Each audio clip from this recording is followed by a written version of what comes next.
Valentine Strasser is a former president of Sierra Leone who came to power in a military coup in 1992 and served as president until 1996. However, after leaving office, Strasser's fortunes took a turn for the worse, and he is now considered to be one of the world's poorest past presidents. This is an unusual case, as many former heads of state can maintain significant wealth and power after leaving office. Valentine Strasser holds the record for becoming the youngest head of state in Africa, where young people are given little to no respect for running for office. You will agree with us that it is challenging to lead a country under a military government, but Valentine Strasser managed to do it. How was he able to do so? In this video, we will be talking about the life of Valentine Strasser, his rise and fall as the youngest president, and also his fall into abject poverty. Let's get started. His early life and education. Strasser was born on April 26, 1967, in Freetown, the capital of Sierra Leone. His parents were from the Creole ethnic group. He grew up in the neighborhood of Allen Village, a little town on the eastern end of Freetown, and he never for a moment thought of becoming the world's youngest head of state. Strasser went to the Sierra Leone Grammar School in Freetown. He was an excellent student in mathematics and chemistry. He finished his secondary education there in 1985, and at the age of 18, Strasser enlisted in the Republic of Sierra Leone military forces. Strasser's military career. At the age of 19, Strasser finished his military training at the Benguma Military Training Academy and was recruited into the Sierra Leone Army shortly before the military came into power.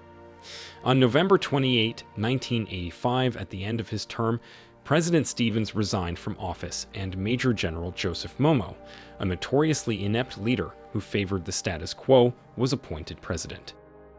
After Valentine Strasser was recruited into the army, he was given a job in Calahan, the eastern part of Sierra Leone.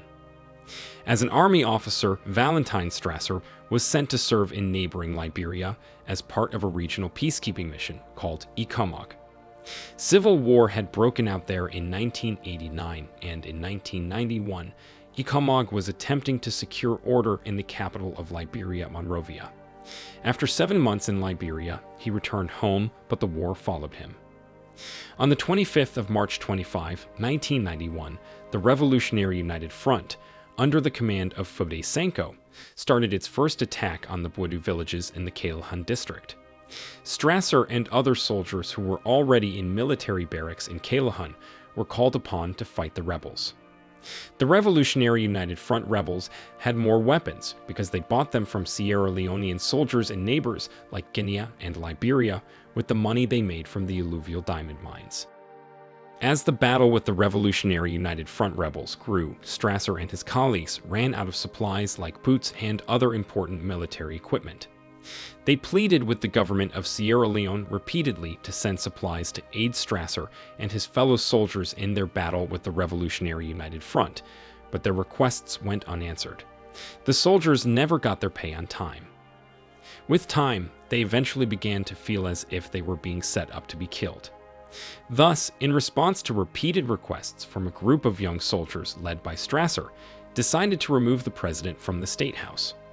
Strasser and the 1992 coup. On April 29, 1992, Strasser headed to the State House with a group of fellow young troops in a car they had stolen from a senior officer the day before. When Strasser and his team arrived in Freetown, they quickly took over the State House.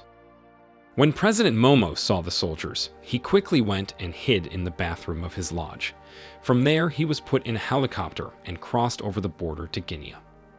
After the successful coup, he and his supporters established the National Provisional Ruling Council, a military junta, and made Strasser its leader and head of state, making him the youngest head of state in both Africa and the entire world.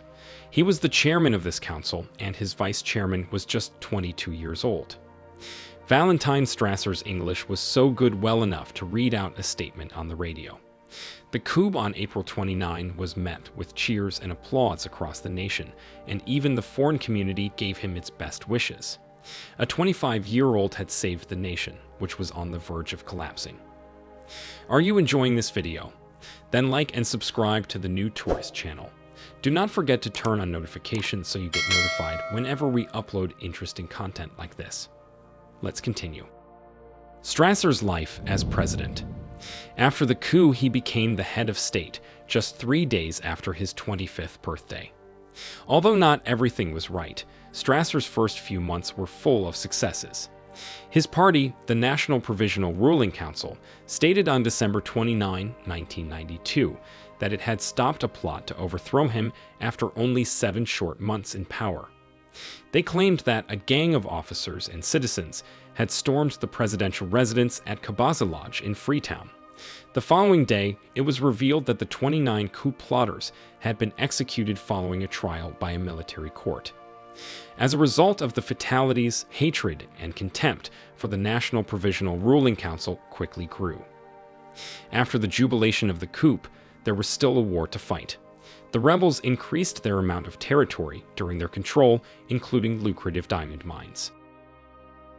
There were also reports of atrocities committed not only by the rebels, but also by some government troops.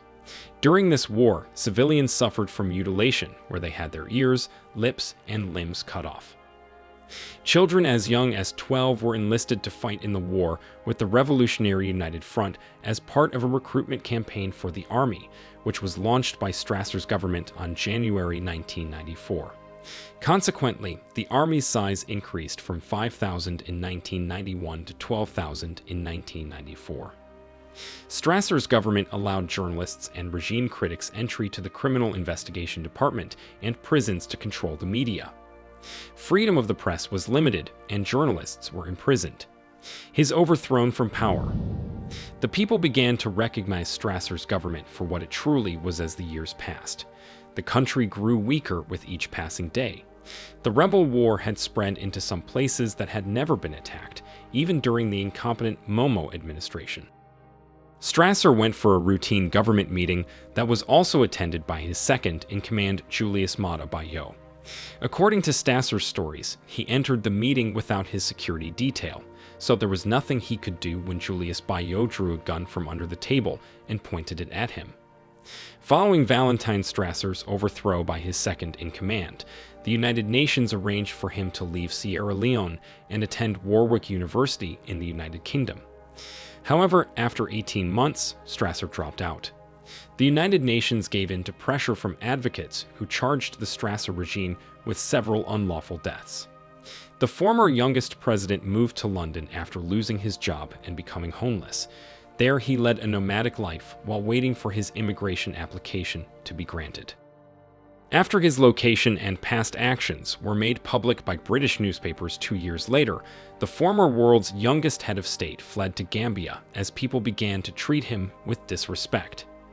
Strasser's wife left him, making what was already a bad situation even worse. He was stopped on his arrival in Gambia and sent back to Britain, where he was not allowed to enter.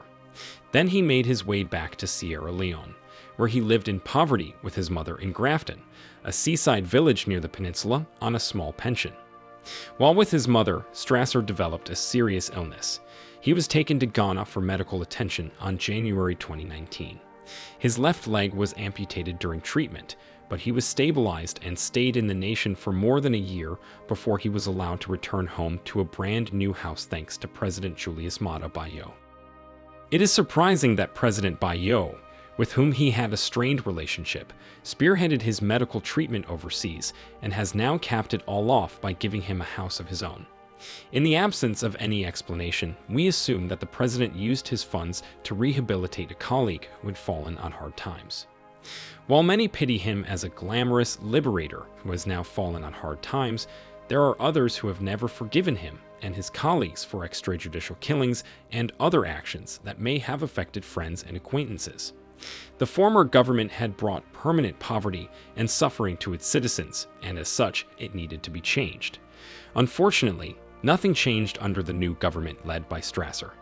Nevertheless, Strasser will always be remembered as the youngest president in history. We have come to the end of this video. Let us know what you think about Valentine Strasser and his predecessor in the comments section.